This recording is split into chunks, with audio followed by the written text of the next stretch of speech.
భయం అన్నది చాలా ప్రమాదం. అది సృష్టించాలనుకున్నటువంటి వాడు భవిష్యత్తులో అదే పరిస్థితి ఫేస్ చేస్తాడు.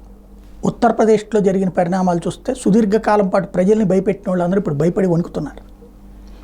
ఆంధ్రప్రదేశ్ రాజకీయాల దగ్గరకు వస్తే తెలుగుదేశాన్ని భయపెట్టాలా, జెండా పట్టుకోవాలంటే భయపడేలా చెయ్యాలి అన్నటువంటిది వైఎస్ఆర్ కాంగ్రెస్ పార్టీ భావించింది. అయితే దాడులు చేయలే, కానీ వాళ్ళకి సంబంధించినటువంటి ఆ మూలాలని దెబ్బకొట్టే ప్రయత్నం చేసింది.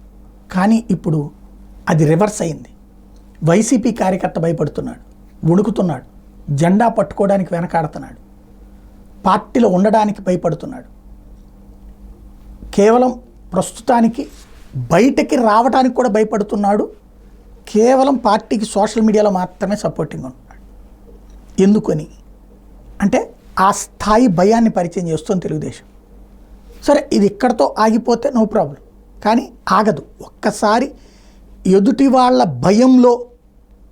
భయాన్ని ఆస్వాదించడం ప్రారంభించేటటువంటి వ్యక్తి ఎదుటోళ్ళని భయపెట్టడానికి ఇష్టపడతాడు. ఒక రౌడీయిజం, ఒక ఫ్యాక్షనిజం ప్రపంచానికి నేర్పే సూత్రం అదే, ఒక మాఫియా. ఇప్పుడు ఆ స్టేజ్కి పాలిటిక్స్ వచ్చేసినాయి. ఈ టైంలో జగన్ సిద్ధాంతం రివర్స్ అయింది. జగన్ అవతల వాళ్ళని భయపెట్టాలనుకుంది రాజకీయ ఎత్తుగడలతో, కానీ దౌర్జన్యపూరితమైనటువంటి వ్యవహారాలతో తన వాళ్ళు వ్యవహరించినటువంటి తీరు, మాటల తీరులో వచ్చిన దౌర్జన్యం. ఇక్కడ వ్యక్తుల మీదనే దౌర్జన్యం, మాటల తీరుతో వచ్చిన దౌర్జన్యంతో వాళ్ళలో అహం హర్ట్ అయ్యి అందరూ ఒక్కటై తెలుగుదేశాన్ని దెబ్బకొట్టే, తెలుగుదేశాన్ని సపోర్టింగ్గా ఇటు వీళ్ళ వైపుకి వచ్చారు, అటాక్ చేశారు.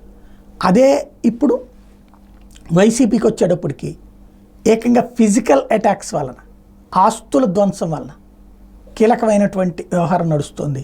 ఇది ఎంతవరకు ఏంటి, దీన్ని కంట్రోల్ చేసి వాళ్ళందరికీ ధైర్యాన్ని ఇవ్వడం అన్నటువంటిది ఆఫ్టర్ డిసెంబరే బిగిన్ అవుతుందేమో జగన్ రెడ్డి కేక.